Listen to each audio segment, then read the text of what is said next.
तर एका दादानी मला भाग्यश्रीवरून शिव्या दिल्यात की हॉटेल भाग्यश्रीला तू ट्रोल करतोय, माधरचो तुला अनफॉलो करतोय, काय अशा गांगा शिव्या दिल्या. आपली लेडीज बघते.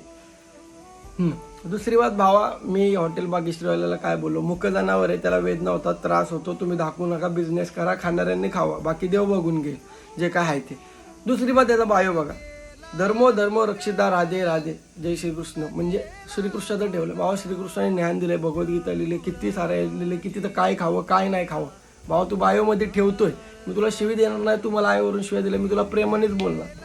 आणि तू अनफॉलो, अरे भावा मी तुला अनफॉलो करतो. ज्याला मुख्य जनावरांच्या वेदना समजत नाही मी त्याला का बोलत ठेवू. बाकी मी तुला काय बोललो ना त्या बिझनेस बद्दल, भाई त्याला करू दे ना, फक्त दाखवू नको ते मुख्य जनावर आहे 22-23 दाखवतो ते बघवत नाही भाई. आणि अनफॉलोचे भाई तू अनफॉलो कर, मला असले फॉलोअर्स बी नको, बाकी आय बी वरून शिवाय देऊ नको, तुझी आहे माझी आहे. जय महाराष्ट्र.